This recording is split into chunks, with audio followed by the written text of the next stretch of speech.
Hi, I'm Bill Arnold. Thank you for listening to this podcast. There are many more podcasts available at myfaithradio.com. Your support makes this possible. Thank you.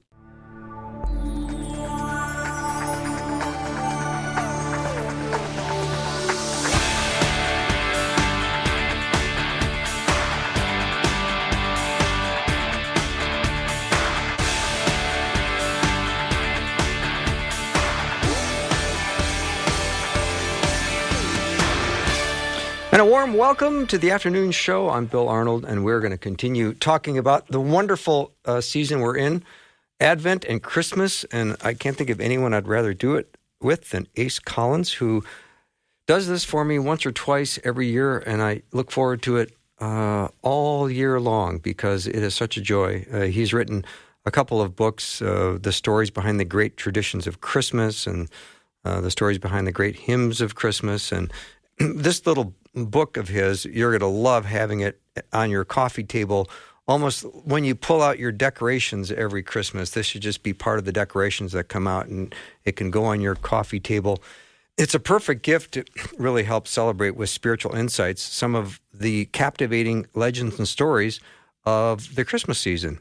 And it really brings depth to some of the traditions that you've celebrated your whole life, and you've never really understood the traditions or how they came about. And it's a great conversation starter with friends and relatives when they come over to your house. But always glad to have Ace on. Ace has written over 100 books. I don't know what he does in his spare time, but I don't bother to ask. Ace, welcome to the show. It's great to be with you. And what a great day to talk about Christmas traditions and music. I mean, Brenda Lee has racked up #1 for the second week in a row with Rockin' Around the Christmas Tree. And imagine if, for those of you who think waiting for Christmas takes a long time, 1958 was when that song was recorded, and 2023 is when it went #1 for the very first time. I mean, that's waiting a long time for a Christmas present. And knowing Brenda the way I do, and knowing that she cried when she found out she went #1 last week and hung on this week, it is so much fun because, you talk about the Christmas books I've written. 3 of them have been on Christmas music and the stories behind the greatest hits of Christmas. When I wrote it in 2005, 2006, I dedicated it to Brenda Lee because she is such a joyful, upbeat, happy human being. As a matter of fact, one of the great traditions of Christmas is caroling. And Brenda's hilarious because her kids and grandkids and great-grandkids cannot open presents until they've all gotten in their various cars and driven around the neighborhoods and caroling. So imagine looking out your window and seeing Rock and Roll Hall of Famer Brenda Lee, who currently has the #1 hit in the country, caroling to you on Christmas Eve. Yeah. Ace, before we start, I just want to, Wyatt and I both want to extend our sympathy, and I want all of our listeners to know that you, a month ago, lost your dear wife, Kathy, and we, both Wyatt and I, watched a portion of the service that was online and available, and I got to tell you, it was just heart-wrenching and beautiful, and what a beautiful tribute, and you were so masterful and so loving, and just to think that you're back on the air with me a month after losing your wife is just amazing, and it just means so much to us, and I just want you to know how sorry I am that you lost your beloved. This will no doubt be the most difficult Christmas season of my life, having written 12 or 14 Christmas books and everything else, and everybody comes to me for Christmas stories and the Christmas spirit. But as hard and difficult as it is when you lose somebody who just loved Christmas the way that Kathy did, you continue to look for the joy in the season. Mm-hmm. Now, that's more difficult in my case. And for those of you who are out there, I've been sharing some thoughts on going through the grieving process on one of my Facebook pages. But it's not an easy thing to do. It's particularly a difficult thing to do at this time of year. But if you file it away, if you put it away, if you basically package that joy up and stick it in a closet somewhere, then you're dishonoring not only everything that Christmas stands for, you're also dishonoring the loved one who loved Christmas so much and who shared that joy so much. Mm. So, when you're talking about these traditions, Christmas traditions and Christmas songs are a time machine. They're unlike anything else in the world. We never have another time of the year in which things come back universally to all of us and bring back fresh memories of things that happened 30 or 40 or 50, 60 years ago, and we can remember them in detail because of hearing a song or seeing a certain tradition, like a blue light on the Christmas tree always reminds me of my grandmother who only had blue lights on her trees, and there was a reason for that. Hearing a specific song, like at the Carpenters' Christmas song, reminds me of my wife. That was her favorite Christmas song.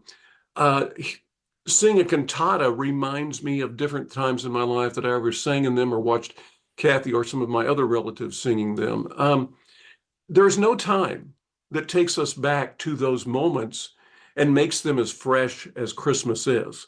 So even if you've lost a loved one during this time, you also reattach yourself to that loved one when you hear certain songs or embrace certain traditions. It doesn't make the pain go away, but it does awaken you to the fact that you need to be a part of sharing the same joy, the same magic, the same spirit of the season that those who went before you shared. And so in this particular case, it might be a little more difficult, but perhaps because it's more difficult in the long run, and I won't know this till after Christmas is over, it also might be more rewarding because you've had to reach deep, pull from the depth of all of your emotions, and then to latch on to memories that are special. As a matter of fact, what I'm doing this year is I'm actually, whenever a memory comes back of Christmas or other times of my life, I'm actually writing it down. And I don't want to lose those memories. So I'm writing them down so that I remember them. Because when you're raw, like you are right now, you remember those memories in much greater detail than you do when you are separated by months or even years from them. So I think it's important to journal, which is one of the things that I'm doing, and sharing bits and pieces of those journals on Facebook. People tell me they're sharing them a lot and telling me it's helping. You know, I didn't want to do it. And then I had a couple of my friends who are counselors said, you really need to share what you're thinking and what you're feeling because it's important. And so we're doing it. But, you know, Kathy unexpectedly died on November 5th. That was a Sunday afternoon at 3. Within 2 hours and 45 minutes, college kids were at my house for Sunday night home group. We feed between 50 and 75 college kids every Sunday night. The food was already ready. We were ready for it. Wow. Kathy's death was not expected. And we went ahead and had it and didn't tell them what had happened until after it was all over. We didn't want to ruin the joy and the fun they had each and every Sunday night at this house by dropping anything unexpected. Now, because she was one of their many of their professors, we knew that they would find out the next day via email, and we thought that was unfair. So that night we shared with them what had happened and got together and mourned some, got together and talked some, but we went forward. And for those out there who have lost loved ones, each experience is different. Mine is going to be different than yours. The thing that I think we need to do if you are one of those is find somebody you trust and talk to them. It doesn't have to be a counselor. It can be a friend, somebody who'll be honest with you and who wants to listen. Share those memories. And if you are not someone who's lost someone, but you know someone who's lost loved ones, don't say how you doing or how you feeling. Instead, walk up and just talk to them and say, man, I can't imagine what you're going through. That opens up the door for them to talk to you and share with you and getting those emotions out and sharing how they really feel and being there for them to listen to that and then maybe share some memories of that loved one with them as well is a part of the healing process. And I think too many of us who have never been in a situation of losing someone back off and give that person time because we don't know what to say. Knowing what to say is not important. It's knowing how to listen and respond that is important. And so think about that. Don't try to say, I know how you feel. You don't. Instead, open it up and let them tell you how they feel, which is pretty much what I've just done. Yeah, you did it beautifully, really, Ace. Ace Collins is my guest, and his wife, Dr. Kathy Collins, just passed away November 5th. And I'll tell you the 2-second conversation I had with myself in my head when I heard the news. I thought, oh, well, maybe Ace won't want to come on the show this year. And in the second, I said to myself, no, it's Ace Collins. He's coming on the show. Well, we did the home group that night. We've done the home group ever since. I have not missed an event those college kids have been in. Yeah. You've got to continue to go out and do things you can't withdraw from life. No. If you do, then it's a disservice to the person who you were so active in life with. Yeah, you're a remarkable man. So Ace, thank you for that, sharing that. That's beautiful. When you had mentioned that your grandma only liked blue lights, can you talk a little bit about the reason behind that and the colors of Christmas? Yeah, the colors of Christmas. We don't really think about the colors of Christmas today, but they were very important in history. Green, and we'll talk about trees later, but green represents an evergreen, something that never dies. So green represented everlasting light. If you look at a white light, or that light represented the light that came into the world, the pure light that came into the world when Christ came into the world. These were very important to people back in the 14, 15, 1600s, in the Middle and Dark Ages, these symbols of light. Purple represented royalty, and of course, Christ was the King of Kings, the Prince of Peace. And so to them, if they had a purple bow on something, it was representative of that. Red represented the blood of Christ that flowed from the cross, and the redemptive blood of Christ. And so that was important because that's an important element of Christ's life. And then blue represented love. And my grandmother always decked her trees out with blue lights to represent the love that she felt being a Christian from a God that she obviously worshiped, and a Savior that she believed in, but also the love that she transferred to her family each and every year through gifts and through presents and through decorations and through making Christmas very, very special. So of the 9 full-size trees, we have 9 trees that are over 7 feet in our house that are decorated. One of them is always decorated with blue lights to remind me of my grandmother. And when I see those lights, man, I can smell the aromas coming from the kitchen for that Christmas meal. My grandmother also, by the way, always made enough for 3 or 4 more. And when she found out, our family was big and they came in, but when she found out that there were people whose kids couldn't come in that year for Christmas, or who had lost someone, so they wouldn't anybody Christmas to be there for Christmas dinner, she invited those people all in as well, and she always had extra presents underneath the tree for the guests that she brought in. Mm-hmm. Now, Ace, I don't know if I get you a second time or not in December. I think Wyatt had said that there's you do, yeah. Oh, good. You do next week, yeah. Good, because I didn't know how I was going to pace myself today, because both of your Christmas books, the story behind the best loved songs of Christmas and the stories behind some of the traditions, they're both such wonderful books. Well, and if you love the music, because there weren't enough pages to get all the stories behind the best loved songs of Christmas in the first book, there's another bestseller called More Stories Behind the Best Loved Songs of Christmas. Then they asked me to do another one after that became a bestseller as well, which was Stories Behind the Greatest Hits of Christmas. And so all of those 3 books are books that have become kind of traditional books. A lot of them are read during cantatas and during large orchestra performances. And I hear from people all over the country who say, well, they're using your book with such and such an orchestra in Atlanta, or San Antonio, or places like that. And it's always a thrill to find out that your work is not only being enjoyed by individuals who are reading it, but it's being shared by great and large groups as well. I've been in front of many orchestras telling these stories before, and it's just, it's a part.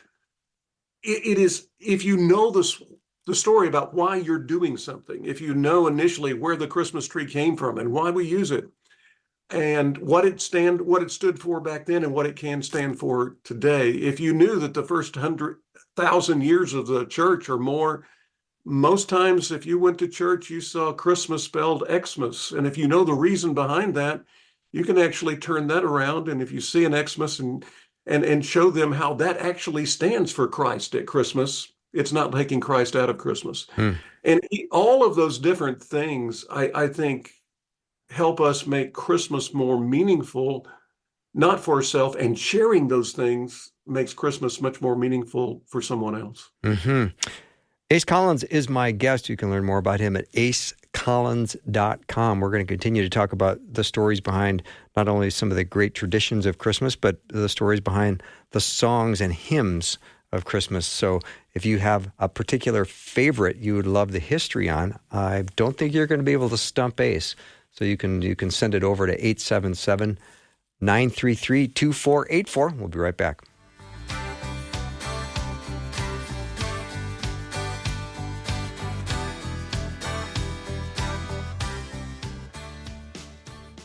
You've probably heard me talk about hope quite a bit this season, and I think it's because we need to hear more about it. We need to encourage one another with hope. We need to build one another up with the hope that we have in Christ. And if you are feeling lonely, or maybe you are having periods of disappointment or despair, and you need hope, we want you to know that you can always come to God's Word for hope. Hope will always be there for you, waiting. And if you are struggling to make it to the next moment, I want you to be able to text the word HOPE to 877-933-2484.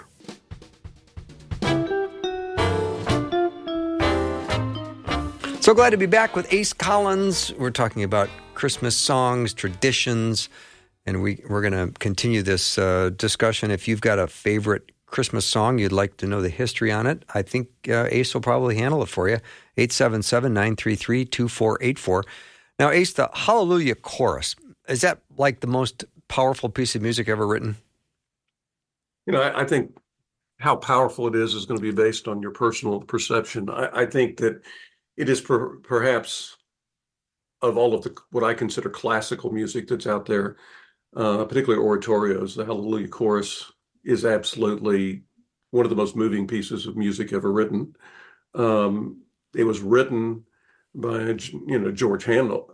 It was written, about 300-400 years ago by a man who literally was the Elvis of his time. And when you look at Handel and you think about him and think about what a superstar he was, you don't understand that when he wrote this song, he was past his fame. Mm-hmm. He's one of those guys you walked up to and say, "Hey, didn't you used to be George Handel?" Mm-hmm. And I have people in the entertainment business who talk to me about that all the time. They go into a store and they haven't had a hit for 20 years, and they say, "Gosh, didn't you used to be so and so?" Well, that's that. Handel was not only that; he was also broke. He was up to his ears in debt. He was afraid to answer the door of the little bitty shack he lived in, afraid it was going to be somebody who would drag him off to a debtor's prison. He got a letter one day from a friend of his named Jennings, who was eccentric. I mean, nobody listened to him because his ideas were too wacky. And he suggested to Handel write an oratorio about the coming of the Messiah and base it all on Old Testament scripture. And he even cited the scripture. One, oratorios were out of style. So Handel was 20 years, it was 20 years too late for this idea. But he had nothing else to do. So for the next 17 days, he actually wrote it. And then a few weeks later, got an invitation to go to Ireland to lead a small group of singers and musicians to raise money for a charity hospital. He went as much to escape the debtors as he did to to go and appear somewhere. There wasn't much money in it, but there was more in it than he was going to have if he had stayed home. He got there and performed the Messiah the very first time. And the reception was so good, it got written up in London newspapers. So when he came back from London, suddenly everybody wanted to see what Handel had written again. And he performed this in one of the 4 or 5 performances into it. The King of England, James, arrived and actually, when he got to the part of the Hallelujah Chorus, stood up. And of course, when the king stands up, everybody stands up. And so they all stood up, and that became one of the traditions. For it saved Handel's life, literally. I mean, he was sick. He was aging quickly. He had almost lost his eyesight. It made him a star again. Wow. And he once again became the star. But what it also did was gave us a piece of music that 40, 50 years later was being performed at Easter and continued to be performed at Easter for decades to raise money for charity. Well, it was so successful at Easter, they knew that people were even more generous at Christmas, and they moved it to Christmas about 50 years ago. And ever since that time, it has become a Christmas tradition, even though technically Handel never intended it to be a Christmas piece. He saw it more as an Easter piece. And that we continue to stand at the Hallelujah Chorus. I think the greatest lesson in all this is Handel was a used up guy who everybody had written off and forgotten about. He literally was, because he was broke and starving, one of the least of these that Christ talked about in Matthew 25, 35 through 40. And yet the least of these guy, Handel, wrote a piece of music that has raised more money at Christmas for people who really are the least of these than any other piece of music ever composed. It's just fantastic, Ace. I think I've seen the placard outside the church in Ireland. I think I took a picture of it where it was performed for the very first time. Yeah, and it's just, it's unfathomable how things work, and that's why you have to believe there's a divine touch on these things to happen. I mean, you go back a little over 200 years, and you've got a priest who's in a panic on Christmas Eve in a little town in Austria, Obendorf, and he's in a panic because the organ won't work, and he's built his entire Christmas Eve mass around the organ. Now, you would think he would adapt, but this is a very young priest, and this is the first time he's ever been in charge of a Christmas Eve service, and he bases it on music, and the organ will not play, and he runs across town in the snow to his best friend. His best friend is a school teacher. And he talks to the school teacher in a panic, and you can just hear him going, you can just hear him rattling, going, what are we going to do? And the school teacher calms him down and says, okay, I'll play guitar. And the priest explains, Joseph Moore was the priest, and he explains, this stuff can't be played with a guitar. It has to be played with an organ. And that's when Gruber said, okay, let's come up with something else. So Franz Gruber calmed him down and said, why don't we write something?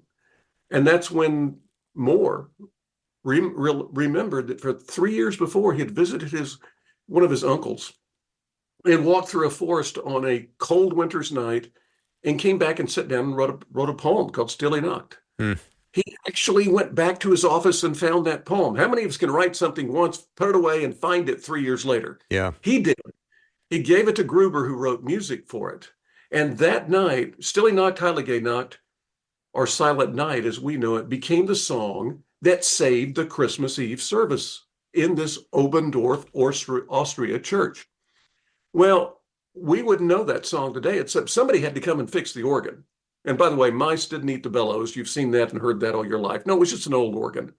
And when the guy came by to fix the organ, he said, hey, what'd you do for music on Christmas Eve? The priest picked up and played Silent Night for the man who wrote down the lyrics and the melody. And 30 years later, this priest, who's pretty much forgotten about this song, now is a middle-aged man. He is walking through a city, I believe it was Cologne, Germany, and he hears his song coming from a cathedral. He walks in to find out what happened. How did they know Silent Night? And over time, he discovers that the guy who fixed the organ became the Johnny Appleseed of Silent Night and taught it to everyone that he knew.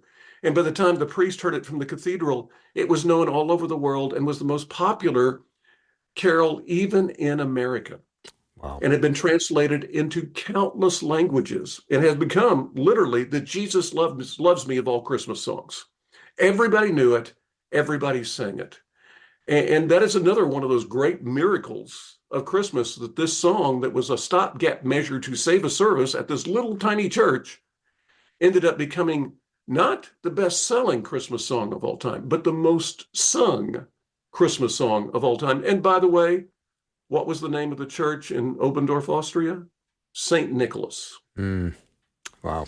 You can't make this stuff up, can you? No, you can't. No. I love Silent Night. I don't think I can get through that without tears welling up in my face. It's just so gorgeous. Yeah, one of the top 10 recordings that last time I checked at Christmas is Silent Night. Yeah. Initially, Bing Crosby had a #1 hit on it.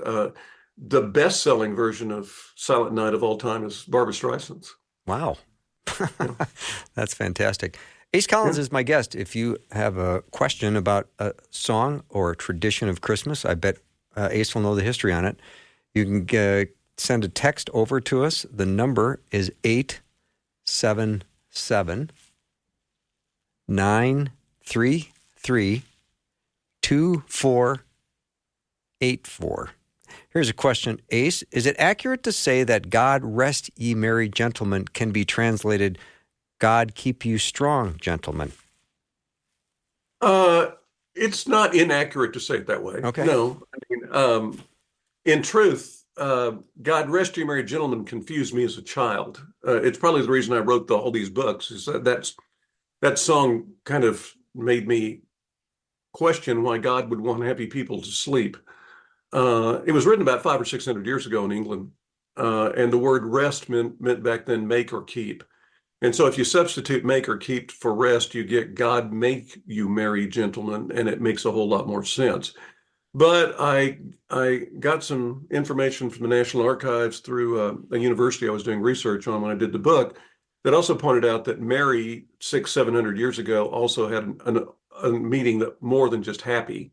Words mean more than just one meaning if you get to various countries. And if you notice, the British say Happy Christmas to each other. They rarely say Merry Christmas. And Mary also meant mighty or great. And it could mean strong in that respect as well. And so we probably should be singing it, God make you mighty gentlemen, let nothing you say. Remember Christ your Savior was born on Christmas Day. It has much more meaning that way. And we also have to remember that Robin Hood and his merry men were not necessarily happy guys. They were out in a wet forest fighting a powerful enemy, but they were mighty. They were great. And so the old English weren't looking at a bunch of guys that laughed like they did in the Errol Flynn movie and that great movie, The Adventures of Robin Hood in 1938. Mm-hmm. But they were looking at people who were so powerful they were overthrowing the most powerful armed force in the world at that time. So eat, drink, and be mighty. God make you mighty gentlemen. And Robin Hood and his mighty men is probably how we should be looking at all those things. Mm-hmm. Ace Collins is my guest. Ace, a question came in about the name of the priest. Is it Father Robert Moore? Joseph Moore, Moore. Do you imagine? M-O-H. I think it's I'd have to go back and check. It may have an H in it. I think you're right. I think it's M-O-H-R. Yeah, I think it's M-O-H-R. Yeah. Just like the actor Gerald Moore from the 1950s and 60s. Yeah. And he was in his early 20s. I think he was about 18 or 19 when he wrote the poem. Wow. I'm just amazed he could find the poem. Yeah.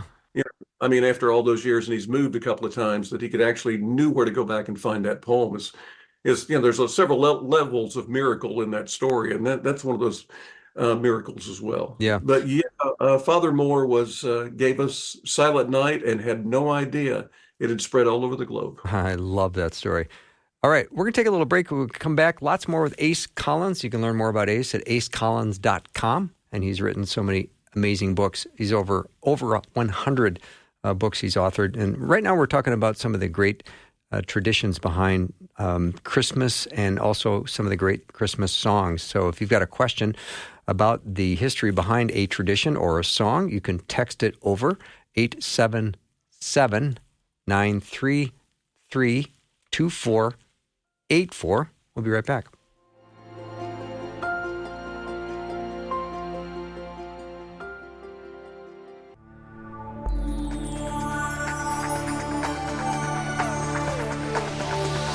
It's the afternoon show with Bill Arnold. Drive time, drive time. Let's get it started.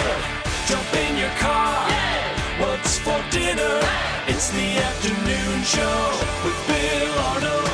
I look forward every December to talking to Ace Collins, and we are chatting about traditions regarding Christmas and also Christmas songs. He's written a number of books, over 100, and about how many regarding Christmas. Ace, are you around 12 in that department?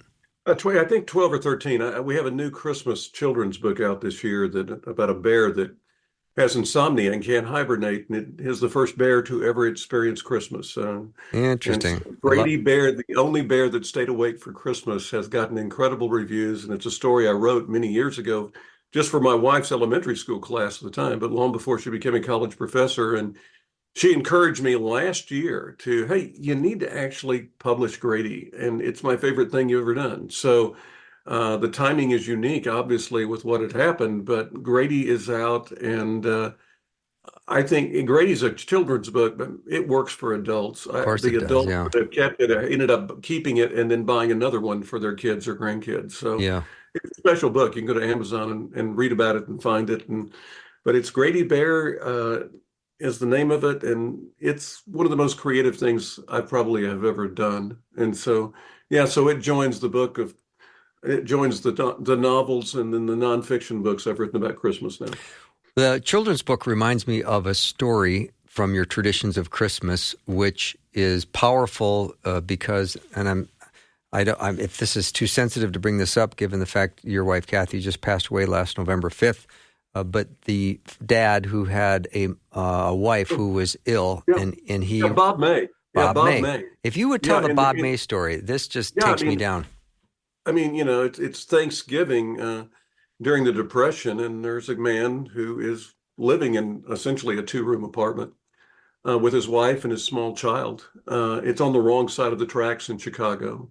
It's a cold night, and he's reading a newspaper, and his 4-year-old daughter crawls up in his lap and literally breaks his heart with the words, "Why can't my mommy be like all the other mommies in the world?" And Bob looks across at his wife, Evelyn, who's in bed, and she has had cancer for years, and the child has never known her mother healthy. So she's never been taken to the park to play or taken to church or shopping by her mother. It's also why they live in such a low rent neighborhood, is because in this tenement, because all the money has gone to, the treatment. Well, Bob pulls his daughter, Barbara, up into his lap and invents a story. And the story he invents, the lead character has a combination of his personality and his wife's personality in it.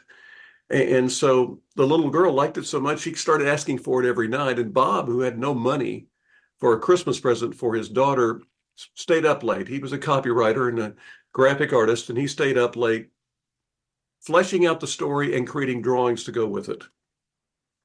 Well, his wife, Evelyn, dies right before Christmas, but he gives the book that he has written to his daughter anyway. And the people who are coming by to talk to the family and mourn with the family, if you will, they see the book. And Evelyn tells them all about it. And one of those there said, "You really need to read the book at the company New Year's Eve party." And he's pressed to do it, and he does it. And the CEO of the company comes to him and says, "We want to buy your rights to your book." And they do. And for the next 6, 7, 8 years, every child that sits in Santa's lap in these company stores gets an opportunity to get a copy of Bob's book. Well, a major publisher right after World War II comes to them, the company, and says, "Hey, we want to publish your book." And they give the rights back to Bob May. And by 1946, Bob May has the best-selling children's book in the world. Well, he's remarried. His wife, after a couple of years after his wife died, he remarried another woman. And her brother-in-law, his brother-in-law now is a guy named Johnny Marks, who's a jingle writer. And Johnny and Bob get together and they write a song. And they take it to Bing Crosby because he's had 4 major Christmas hits. Bing turns it down. They take it to Dinah Shore, who's looking for a Christmas hit, and she turns it down. And then they take it to Bob Hope, who also turns it down. Now, Bob really wanted a Christmas hit because his best friend Bing had all these hits. And they took it to another singer-actor as well, who turned it down, but his wife heard the demo record and said, "Gene Autry, you got to cut the record about the reindeer no one will play with." And Gene cut it as a B-side on a great song as the A-side called "If It Doesn't Snow This Christmas." Well, all the disc jockeys flipped the B-side, and suddenly the best-selling record in the country was Rudolph the Red-Nosed Reindeer. And for many years, it was the second highest selling Christmas record of all time behind Bing Crosby's White Christmas.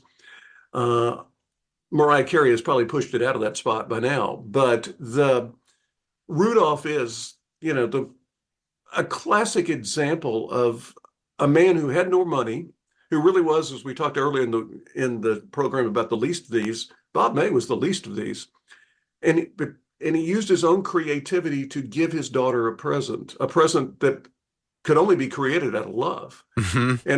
And a gift given with love comes back magnified to the giver time and time again, and that was never proven any more than with Rudolph the Red-Nosed Reindeer. And let's continue the story a little bit, because I kind of opened with this when we opened a while ago.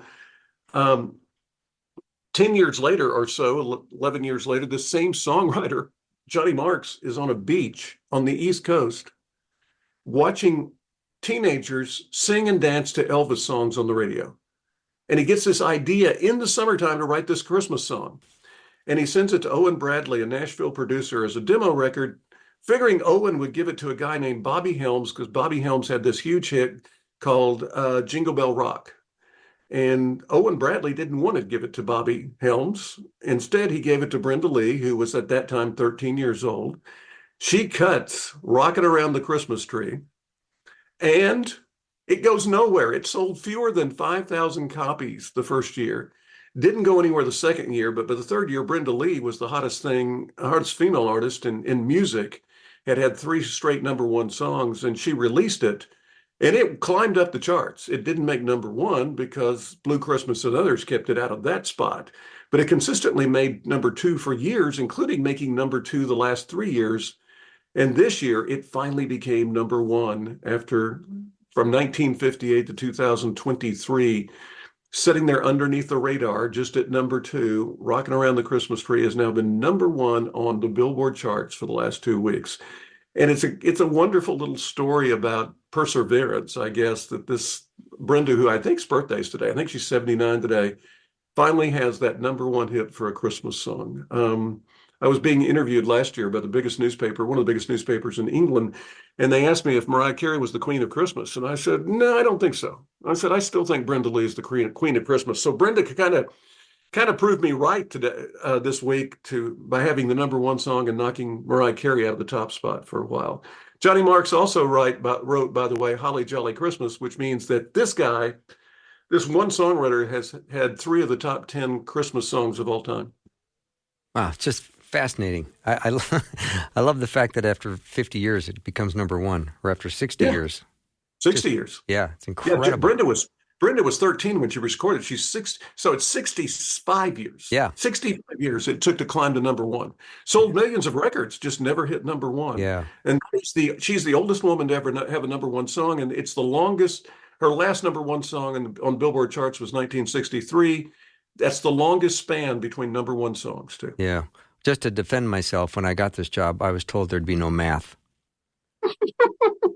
So I'm just I can't do the math. Yeah. All right. Ace Collins is my guest. We are talking about traditions of Christmas, not only Christmas traditions, but songs. I want to take a little break. When I come back, I want to ask Ace about mistletoe. I think you're going to learn a whole lot about mistletoe when we come back. It's just not for kissing. We'll be right back.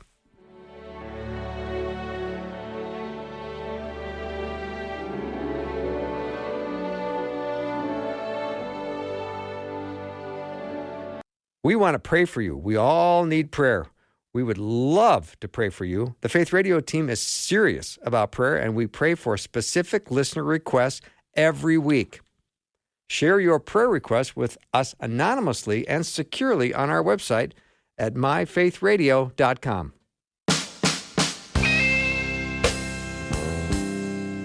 I'm back with Ace Collins. Ace, I got a nice text from my wingman, Terry, that said, one of my Christmas traditions, one of my favorites, is listening to Ace Collins talk about history and origins of our most beloved Christmas hymns. My condolences to Mr. Collins and sending my gratitude for the joy he gives to all through his books and stories. Well, thank you. I appreciate that. Words like that mean a great deal to me anytime, but especially this year. That's why I read it. Yep. So let's talk about mistletoe. The early Christian missionaries who went up 1,000 years ago into Northern Europe were some courageous people. I mean, they were going to some barbaric areas. They were trying to share the gospel to the Druids and the Celts and the Vikings. And they were also incredibly wise. They would look at the various concepts of faith that these people had and the things that had meaning in their world, and they would use them because these people didn't read. They would use these elements that you could pick up, touch, and share the gospel through these natural tracks, I guess you would say. And they noticed that the Vikings, the Druids, and the Celts looked at mistletoe as a very mysterious plant. After all, they kind of believed that trees died in the wintertime. All the leaves fell off, they looked dead, and yet growing out of this dead wood was this green plant that had berries on it, depending on where you were. It was either red berries or white berries. There were some that had a combination of both. And so to explain the story of Christ, they would pluck this mistletoe off the tree. And by the way, mistletoe was so powerful that if you were a Viking and you met another Viking band that you were enemies with in a forest that had mistletoe, you couldn't fight. You had to find a way to sue for peace. That was part of the legend of the mistletoe plant in that culture. So the missionaries decided this was going to be the plant of peace, and it was going to stand for the Prince of Peace, Jesus. They pointed out that it was growing out of a dead wood. They pointed out that Christ had been crucified on dead wood. They pointed out that the green leaves proved still alive. So the cross did not kill Christ. He rose from the dead. That's what the green represented. The red berries represented his blood. The white represented the purity of Christ. When these people converted to Christianity, they took this meaning so sincerely that they would actually tack a mistletoe plant over their door to indicate that they were of the Christian faith. They would also put mistletoe over babies' beds to remind them of Christ and of prayer and to ask blessings on that child.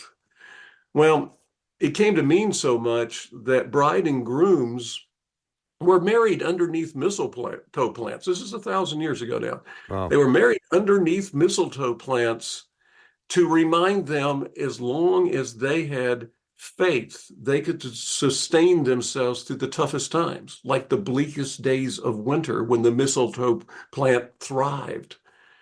And what happens at the end of a marriage ceremony 1,000 years ago? The same thing that happens today. There is a kiss. Over the years, we've lost the original way that it was a track for early missionaries, and it's just the kissing plant now. Mm-hmm. But you know the story behind it. You can still use it the same way the missionaries did all those years ago to explain the life of Christ, the resurrection of Christ, and what that means to the world. Mm-hmm. Thank you for that, Ace. A question came in. Have you addressed joy to the world? We have not. And the comment is it... it's not really about Christmas. It's about the second coming, which, of course, is an event many of us are looking forward to. Is that what you understand? Well, and if you think about that, the way they taught Advent all those years ago, Advent had various stages, and one of the things you looked at was Christ's birth, Christ being crucified, Christ's resurrection, how Christ impacted your life, and how Christ impacted the world. That's the way it was taught all those years ago, and also looking forward to the second coming. And yeah, Isaac Watts, this great hymn writer who wrote Joy to the World, was really inspired as much as anything else. By the way, funny story on Watts. Watts as a teenager, his dad was the preacher in the church. Watts walked up to his father after a service and said, "Sorry, Dad, this is boring." Now, he probably said it in Old English language, but he did. And he said, "What's boring about it?" And you think kids haven't changed? He said, "Well, the music. We sing the same songs every week. We've got the same tunes. We only sing out of the book of Psalms." And his dad said, "Well, if you can do better, do something." Well, that started a career where he wrote 5,000 hymns. So obviously he knew how to do better, and it changed the course of music as well. And so, he actually studied some Old Testament. Psalms 98, as a matter of fact, is what inspired it, that said, "Make a joyful noise unto the Lord." He looked at the original birth, he looked at the future coming of Christ, and combined all three of those elements and to give us joy to the world. The music we sing it to was actually written by an American, Lowell Mason, and Mason wrote the music, you know, in England, probably almost 100, well, 50, 60 years after Watts's death. And so it was written in Savannah, Georgia, the music that we sing it to today. But, you know, it's an interesting fact that this guy was inspired to write music by a father who he had insulted. And the father, in a constructive way, basically channeled that boy's rebellion into something that changed the course of church music for hundreds of years, and is still impacting church music and Christmas music to this day. Mm-hmm. Ace Collins is my guest, and we're talking about the great traditions behind some of the songs. Ace, what about the song "I Saw Three Ships"? I always thought that's an interesting song. What can you tell us about that one? There are all kinds of songs that we sing that are so biblically inaccurate.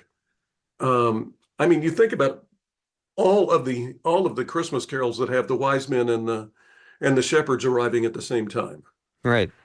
And I'm sorry, you know, if the wise man's name was Bart and the shepherd's name was George, they never met each other. You know, the wise men arrived months, maybe even 2 years later. Mm-hmm. But that, you know, you look at all these songs. Well, they were written by peasants who didn't know the real history. Most of them couldn't read.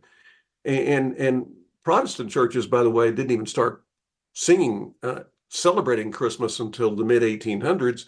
They certainly didn't have Christmas music as a part of their lexicon in their hymnals. They pretty much ignored Christmas. The Lutherans didn't, and the Catholics didn't, but most Protestant faiths ignored it. And we'll get into that another time on why that was done. But the peasant who wrote, and we don't know his name, we don't know much about him, but we've got to figure the guy who wrote the song about the ships, who saw the ships as sailing, and was, I mean, he was picturing an ocean voyage to the Holy Land. He was picturing, so he had to be a seaman. Okay. And in his understanding of travel, it was not about donkeys, it was not about burros, it was not about camels, it was about ships. So he basically had all the participants in this incredible pageantry of Jesus' birth arriving via the sea. And he saw the ships sailing, and it reminded him of Christmas. Is it biblically accurate? Of course not. Mm-hmm. But it was such a great song that it has remained an important part. You know, you think about the tens of thousands of carols that have been written over the years, and it's one of 100 that we still sing. Yeah, so true. So there was something catchy about it. And it may be because the Brits and the Americans, and that's where this song really took root, were at the time that Christmas music really took off in both countries in the 1800s, were both seafaring people. And the seas were how everything came in and how everything came out. So people who were in those two countries could identify with anything that was sea related, because that's how they got their goods, that's how they got their food, and it's also how they traveled. Yeah, Ace, I hate to do this to you because we only have like 2 minutes left, but can you go through the 12 days of Christmas in 2 minutes? No, I can't. But I didn't think so. Each one. We don't know. Let's save that for next time. How's that? Let's say that. Yeah, you know, it's a code. It's a code song. Whether it was a code song written before, or the code was established after it was written or before it written, we'll never know. But it is a code song. Okay. How about Yule logs in 90 seconds? Yule logs are pretty easy. I mean, they were supposed to burn 12 days. The families in Old England would cut down the Yule logs. They would pack it with spices. And it represented everything from Christ being crucified on the cross. The sweet spices that were they put in when they burned it for the 12 days represented the sweetness of Jesus and his life. And it was something that was kept going throughout the night to represent the light that came into the world when Jesus was here. It was an important tradition for years.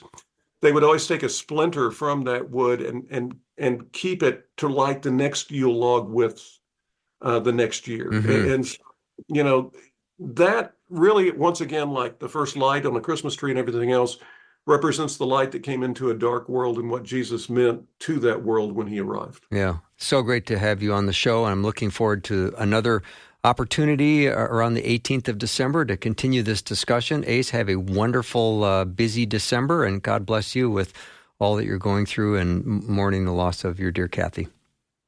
Look for joy. Amen. And as Kathy would say, tell everybody out there 143. That's what she signaled and texted everybody, and that meant I love you. Oh, beautiful. Thanks, Ace.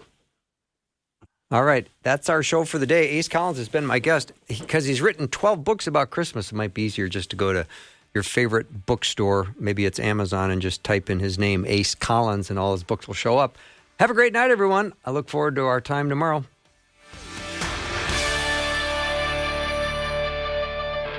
Thanks for listening. Programming like this is made available through your support. Information available at myfaithradio.com.